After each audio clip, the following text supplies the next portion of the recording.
Hi hello welcome back to Jayam vlogs. இது எங்கள் பாட்டி வீட்டோட ஹோம் டூர். ரொம்ப பெரிய வீடு, ரொம்ப பெரிய தோட்டம், ரொம்ப பெரிய அப்படிலாம் எதுவுமே கிடையாது. சிம்பிளான ஒரு அழகான குட்டி வீடு. அதில் எங்கள் பாட்டி இருக்காங்க.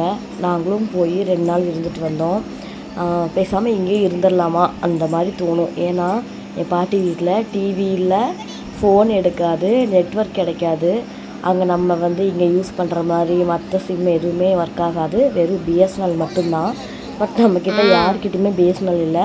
ஸோ ஃபோனெல்லாம் பேசாமல் வச்சுட்டு எல்லோரும் அவங்கவுங்க நம்ம இத்தனை நாளாக பேசாதது ஜாலியாக பாப்பா தம்பி பாட்டி கூட எல்லாத்து கூடயும் ரொம்ப ஜாலியாக டைம் ஸ்பெண்ட் பண்ணிட்டு வந்தோம்.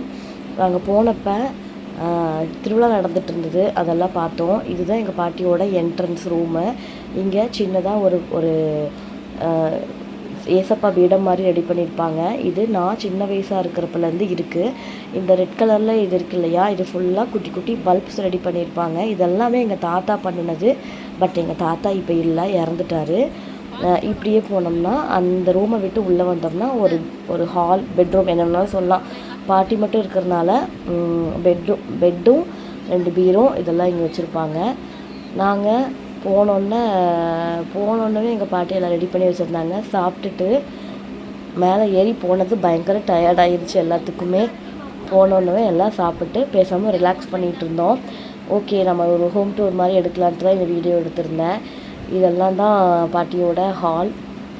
2 பீரோ, சோஃபா, இவ்வளோ தான். பின்னாடி இதுக்கப்புறம் போனால் ஒரு கிச்சனில் ஃப்ரிட்ஜு அதெல்லாம் எதுவும் இருக்காது. ஏன்னா அங்கே கூலிங் தான், தேவையில்லை ஃப்ரிட்ஜெல்லாம். அதனால் நாங்கள் போகிறப்பயே எங்கள் பாட்டி பார்த்திங்களா முட்டைக்கோஸ் பொரியல், எக்கு குழம்பு, முட்டை குழம்பு வச்சுருந்தாங்க. அப்புறம் சுட சுட சாப்பாடு பண்ணி வச்சுருந்தாங்க. ஆல்ரெடி ஒரு ரவுண்டு போயிடுச்சு, காலியாகி தான் இருக்குது எல்லாமே. எல்லாருமே சாப்பிட்டுட்டு ரெஸ்ட் எடுத்துகிட்டு இருந்தாங்க. காலையிலேருந்து ட்ராவல் பண்ணனால ரெஸ்ட் எடுத்துகிட்டு இருந்தோம். இதுதான் எங்கள் பாட்டியோட கிச்சன். இந்த பக்கம் பார்த்திங்கன்னா ரெஸ்ட் ரூம் இருக்குது. நான் லைட் போடாமல் எடுத்தேன், அதனால் இவ்வளோ தான் தெரியுது. அந்த பக்கம் ஒரு டோர் தெரியுது பார்த்திங்களா, அதுக்கு பின்னாடி அப்படியே ஃபாரஸ்ட், அவ்வளோதான். அது மோஸ்ட்லி நாங்கள் நைட்லாம் ஓப்பன் பண்ண முடியாது. சிறுத்தை கரடி எல்லாமே நம்ம வீட்டு கதவு முன்னாடியே படுத்துக்கும். என் பாட்டி சொல்லிகிட்டே இருப்பாங்க. இது ஒரு சின்ன கபோர்ட் மாதிரி, நம்ம எப்போயாவது யூஸ் பண்ணுற பாத்திரம்லாம் பாட்டி இதில் அடுக்கி வச்சுருப்பாங்க. எவ்வளோ சிம்பிளாக இருக்குது பார்த்திங்களா. அதான் நான் சொன்னேன் இல்லையா, ரொம்ப ரொம்ப சிம்பிளான ஒரு லைஃப் அப்படின்னு. பெருசாக பாட்டி திங்ஸ் எல்லாம் எதுவுமே வச்சுக்க மாட்டாங்க. நிறைய திங்ஸ் வச்சுக்க மாட்டாங்க. வச்சுருந்தாங்க, எல்லாமே கொடுத்துட்டாங்க. வேண்டாம், இவ்வளோ திங்ஸ் எனக்கு வேண்டாம் அப்படின்னு. என் ஹஸ்பண்ட் நல்லா படுத்து ரெஸ்ட் எடுத்துகிட்ருக்காரு. நானும் அத்தையும் சரி சமையல் பண்ணலான்னு நாங்கள் இங்கேருந்து போகிறப்பயே சிக்கன் வாங்கிட்டு போயிட்டோம் கீழேருந்து. அதனால் அதை ரெடி பண்ணலான்னு பண்ணிகிட்டு இருந்தோம். இன்றைக்கி நாங்கள் பாட்டிக்கு பண்ணி கொடுக்கலாம் அப்படின்னு. எங்கள் பாட்டி வீட்டில் இன்றைக்கி ஒரு சமையல் பண்ண போகிறோம். நாங்கள் நான் அதில் பேசிகிட்டு இருந்திருப்பேன். என்னென்னா சிக்கன் சமைக்கிறோம், நான் ரொம்ப நாள் கழிச்சு பாட்டி வீட்டுக்கு வந்திருக்கோம். இனிமேல் திருப்பி எப்போ நாங்கள் பாட்டி வீட்டுக்கு வருவோம்னு தெரியல. ஏன்னா என் ஹஸ்பண்டுக்கு லீவே இருக்காது. லீவு இருந்தாலுமே எங்களுக்கு இங்கே நெட்வொர்க் ப்ராப்ளம். ஹஸ்பண்ட் ஃபோனில் தான் அவருக்கு வேலையே. ஸோ அங்கே போய் நெட்வொர்க் கிடைக்காதுங்கிறதுனால தான் மோஸ்ட்லி எங்களால் இங்கே போக முடிய மாட்டேங்குது. அதனால் இந்த டைமே நம்ம யூஸ் பண்ணிக்கலான்ட்டு இந்த டைம் போய் சமைச்சு பாட்டி அதுக்குள்ளே சாப்பாடெல்லாம் வடித்து ரெடி பண்ணி வச்சுட்டாங்க. இது நைட்டுக்கு. நாங்கள் போனோன்னே ஈவினிங்கே முட்டை குழம்புலாம் வச்சுருந்ததெல்லாம் நாங்கள் சாப்பிட்டு முடிச்சிட்டோம். இப்போ சிக்கன் நானே ரெடி பண்ணலான்னு சொல்லிட்டு அத்தை எனக்கு எல்லாமே கட் பண்ணி கொடுத்துட்டாங்க. நான் சமையல் மட்டும் பண்ணேன். வெங்காயம்லாம் போட்டு வதக்கிட்டு, இஞ்சி பூண்டு எல்லாம் போட்டு வதக்கிட்டு, அதுக்கப்புறம் நான் ஆஸ் யூஷுவல் எப்பயும் செய்கிற மாதிரி தான் தக்காளியெல்லாம் போட்டுட்டு மசால்ஸ் எல்லாம் போட்டு ஆட் பண்ணி செய்கிற சிக்கன் தான். சும்மா சிக்கன் கிரேவி சிம்பிளாக தான் பண்ணேன். இந்த மிளகா பாருங்கள், இந்த மிளகா காந்தாரி மிளகான்னு சொல்லுவாங்க. ரொம்ப ரொம்ப குட்டி குட்டியாக இருக்கும். எஸ்டேட் மக்கள் எல்லாத்துக்கும் தெரியும். பட் பயங்கர காரமாக இருக்கும்.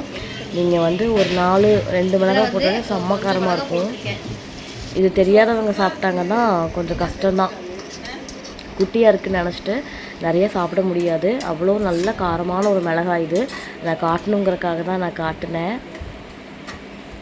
இதோட விதை வாங்கிட்டு வந்து நம்ம ஊரில் நம்மளோட சாதாரண மண்ணில் போட்டாலும் இது வளரும்.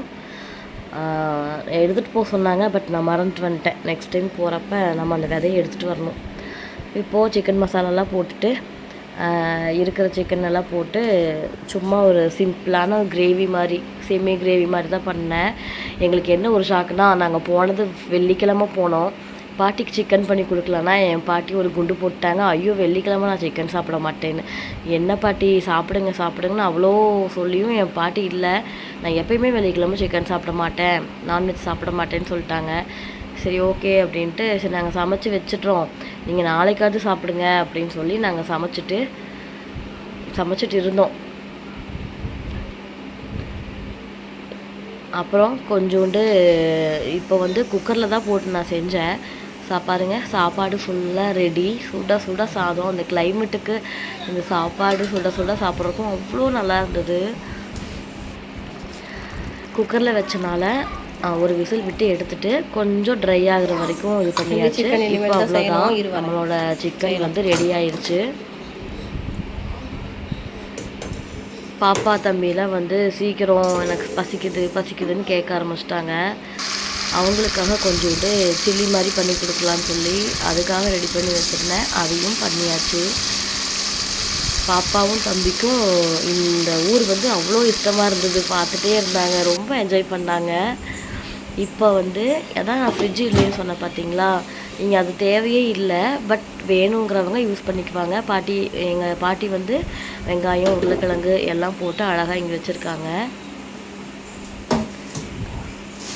இது என்னென்னா ஒரு முக்கியமான இடம். நம்ம வந்து மளிகை ஜாமானெல்லாம் வச்சுருப்போம் இல்லைங்களா, கபோர்ட் மாதிரி. எங்கள் பாட்டி வந்து ஒரு அஞ்சரை பெட்டிலேயே பெரிய அஞ்சரை பெட்டி மாதிரி வச்சு அது லாக் பண்ணிக்கலாம். அதுக்குள்ளே இந்த இதெல்லாம் வச்சுருக்காங்க பாருங்கள், ஸ்பைசஸ் எல்லாம்.